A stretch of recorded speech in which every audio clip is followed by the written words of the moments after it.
Good morning, Guardians. The Hijabi Gamer here, and it is Friday. Amazing how fast the week flies by, blows my mind. It is Friday, and Zer is back in the tower with his wares. As a card carrying member of the Corpus, I am proud of Zer coming in and demanding profit for strange coins. You know, he's overpriced, don't get me wrong. He's a little overpriced at times. But as a card carrying member of the Corpus, I am very proud of him. He's an honorary member of the Corpus. Anyway, as you can see, we are in the tower. Now, the usual reminder, as you can see, this is Original Destiny. The first Destiny. My favorite Destiny. And since this is Original Destiny, this means Zer is only in the tower for 48 hours. This is important because people still ask me about this. It's rare, but every now and then someone will come in the comments and be like, but Zer isn't here. And it's like, yeah, it's because this is Original Destiny. Zer arrives at 5 a.m. Eastern Standard Time. I am in New Jersey, but as we know, New Jersey doesn't really exist. Same time as New York. Basically New York time, 5 a.m. New York time. So 5 a.m. on Friday. He leaves the tower on Sunday at 5 a.m. So New York time, 5 a.m. on Sunday, he is gone. The rest of Sunday, he's not. That's it. He does not stay until reset. I know. In Destiny 2, he stays until reset. Also, reset happens in Destiny 2 later in the day than Destiny 1. So reset, as you know, happens on Tuesdays. For Destiny 1, that is 5 a.m. New York time on Tuesday. Destiny 2, my understanding, it happens in the afternoon. I don't know exactly what time because it's always when I'm at work. So when I used to be more into Destiny 2, by the time reset happened, I would already be home from, I would come home from work, reset has already happened. So I never really cared about it. Anyway, he's in the tower. He's got some decent stuff.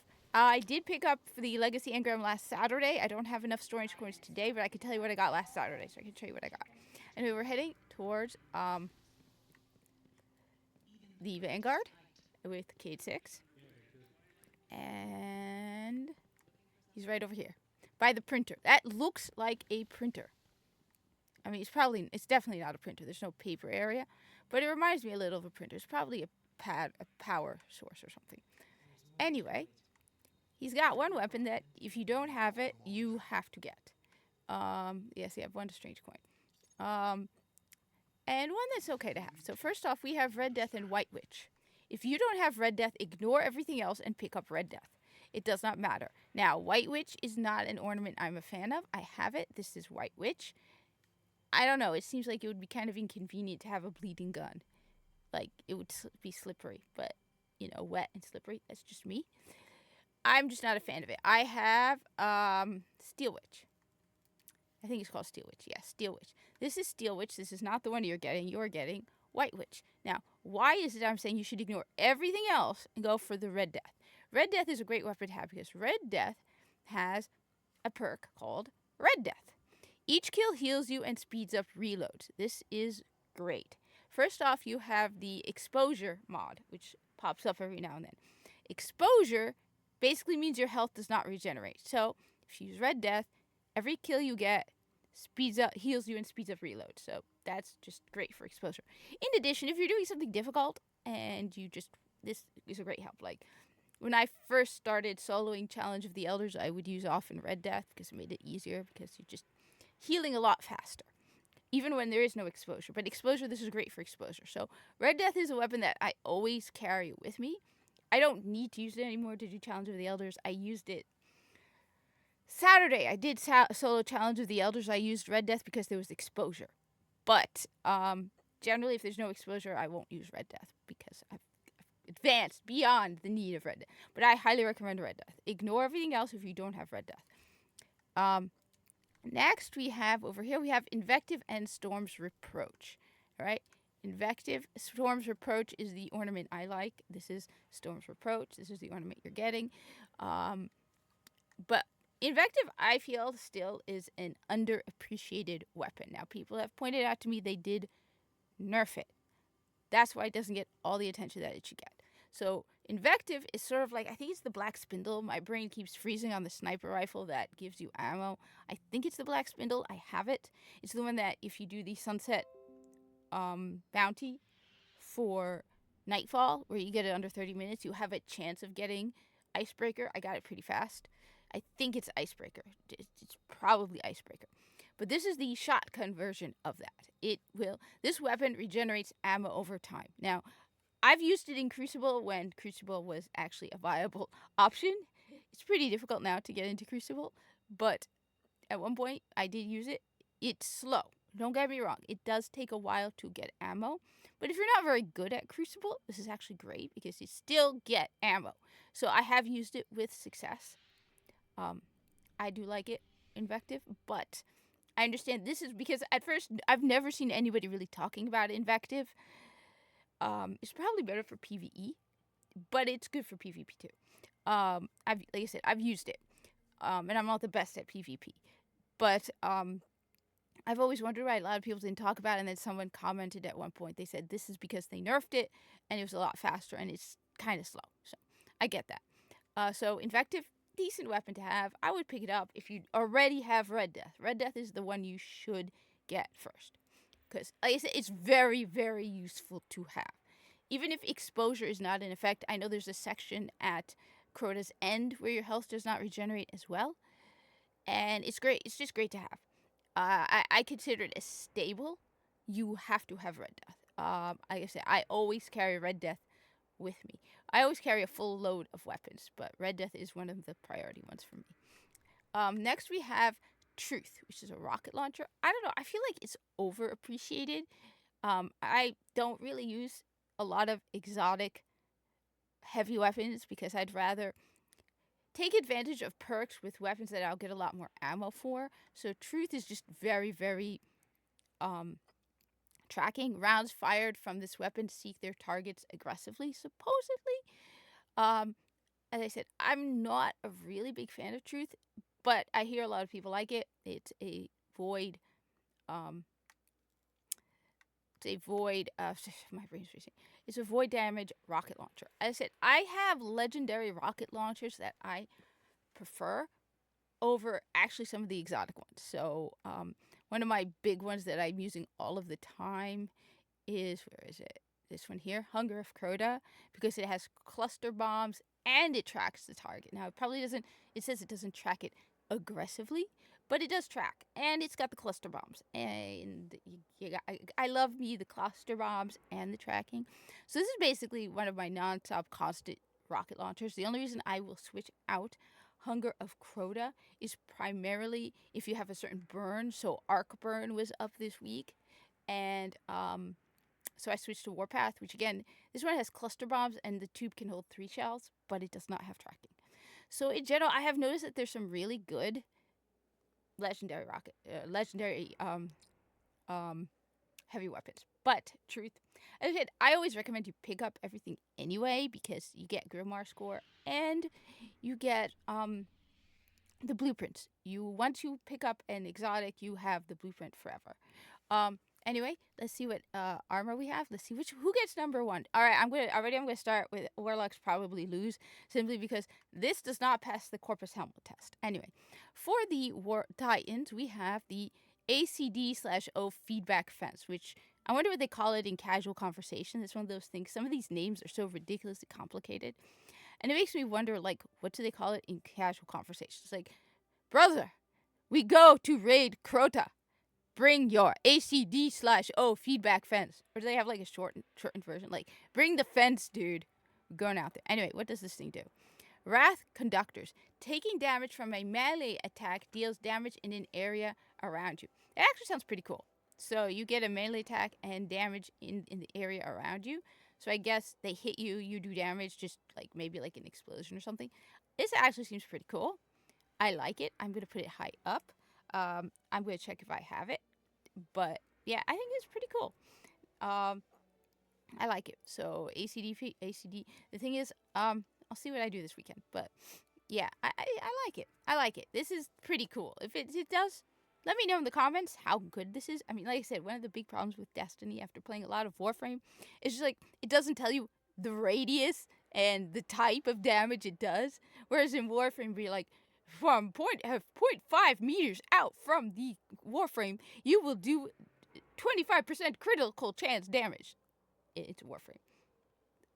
The numbers are big in Warframe. Taking damage from a melee attack deals damage in an area around you. So, seems pretty cool. I like it. It's definitely above the Warlock because that fails the Corpus Helmet test. I will explain that. I always go into that. Lucky Raspberry, yeah, I said this is not one of my really big ones as a hunter main. Arc Bolt Grenade chains farther, spawn with a full grenade energy. This is really a Crucible thing. So your Arc Bolt grenades chain farther, and you spawn with full grenade energy. It's okay.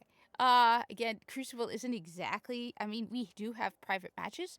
I've pointed out you can make a private match. You can also do Sparrow Racing League private matches in Destiny 1. Yes, you can. It's harder to do, and maybe I'll go into Orbit and show you how to do it because it's not obvious. You think it's not available, but it is there. I'll show you. Anyway, it's okay. I don't use it very often. I also know a lot of people recommended it to me at one point a couple years back when I was asking for exotic recommendations for Arc Burn. So it would probably help with that as well. But yeah, like I said, I'm big on the Frosties, the Celestial Nighthawk, the definitely the Bones of Ao. Anyway, what do we got for the Warlock? So we got the Stag. Now, as you know, I have a rule. That is the Corpus Helmet test. If you have played Warframe, or just Google it, go Warframe Corpus, and it will show you what a Corpus helmet looks like. They're jokingly called refrigerator heads, or like it looks like a refrigerator. It's a square helmet. All right. My rule is if your helmet is bulkier than the Corpus helmet, so the Corpus helmet is the edge of tolerable. Anything bigger than a Corpus helmet is too big. So the Stag, with its massive horns sticking out of the top of the head, yes, that definitely fails the Corpus helmet test. So that automatically knocks off several points from the Stag. Because I don't know how Warlocks can walk around with this helmet on their head. It just seems a bit top heavy and just annoying. Like you're going to be knocking those horns into everything. Especially, you know how we have to crouch sometimes and you're trying to... Nah. So you're losing points already, Warlocks.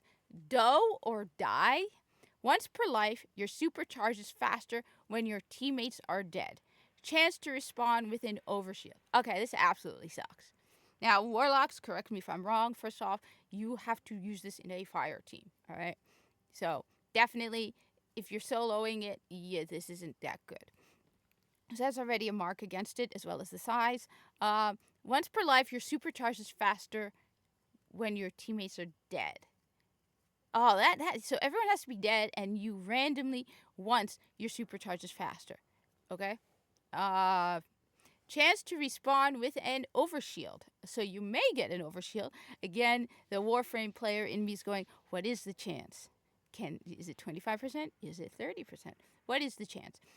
Warlocks, let me know in the comments, but I hate to break it to you. You've lost this week. All right, we're going to go with the Titan one is number 1. The Hunter is number 2. And the Stag just sucks. Sorry, Warlocks. It just sucks. All right. Anyway, I do not have the strange coins to pick up a legacy engram. I did it last week on Saturday. So I will try to get some strange coins and do it again on Saturday if I live stream. But I did pick it up on Saturday for last week. So last week we had a legacy engram for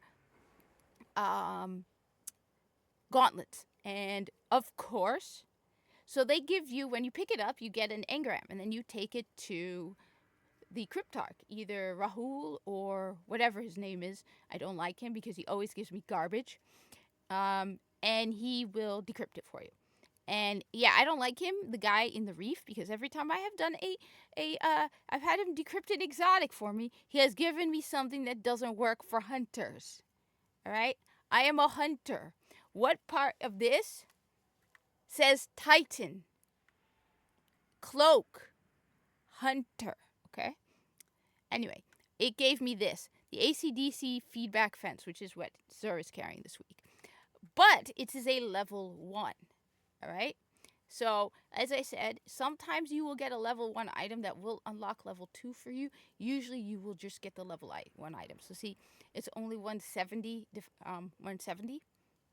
whereas normally, it would be higher. I'm 400 light, so he should be decrypting stuff for me at 400. So, this is a year 1 ACD/O feedback fence, which actually interesting. It's not as good as the other one. Increases melee attack speed. So this one only, wait, one sec. No, never mind. Taking damage from a melee attack deals damage in an area around you. All right, never mind. So it does. I said I don't have a lot of year 1 stuff because I started Destiny at the tail end of year 2. So people often ask me I played the beta I could prove it, for Destiny 2. I can actually prove that. The full library. So if you go into my full library, you will see right down here, there's Destiny 2. See, Destiny 2 beta. But Destiny 1, I will not deny it. I started playing Destiny 1 like a month, maybe 3 weeks before Rise of Iron dropped. So I never had year 1 stuff. Anyway, that's what Xur is carrying this week. Usual curios as well. I will show you how to do private matches before I head out, because Sparrow Racing League is hard to see how to do a private match because the way it's set up, it looks like it's not available, but it actually is. So it's like every other week, every couple weeks, I'll add a little tail into the Xur location video. So we go to Orbit, right? You go to Crucible. And you go down, see how you have Crucible, all right? And then you go here, you go private match, all right? Now, you need to go to game options, and see, you go game type, skirmish, set skirmish, or I don't know, I don't know what their default is. The problem is the map type is not a Sparrow Racing League map. So when you go to game type, Sparrow Racing League doesn't look like an option. You see, everything else is white. This is like grayed out. It is an option. It just doesn't look like it's an option, which is why it's confusing at times. So you go Sparrow Racing League, because now you have to pick the map type. See, the Anomaly, which is the default one, is not a Sparrow Racing League map. But if you go towards the end, it brings up the maps for Sparrow Racing League. Then you can do lap count, you could do time of day, whatever. And voila. You have Sparrow Racing. You could even do it by yourself. Which, final thing for this week, because I was talking to someone who was collecting the dead ghosts from Destiny, and there are dead ghosts on every Crucible map. None in Sparrow Racing League, but there are dead ghosts in the Crucible maps. The trick to getting the ghosts is to pick a Crucible type and pick the map and do a private match, and don't get matched with anybody. You won't get matched because this is a private match, so the game will not automatically do matchmaking, and you can just run all over the map until you find it. Or do what I did, which is go on YouTube, and there are YouTube videos that list every single dead ghost, and there is a way.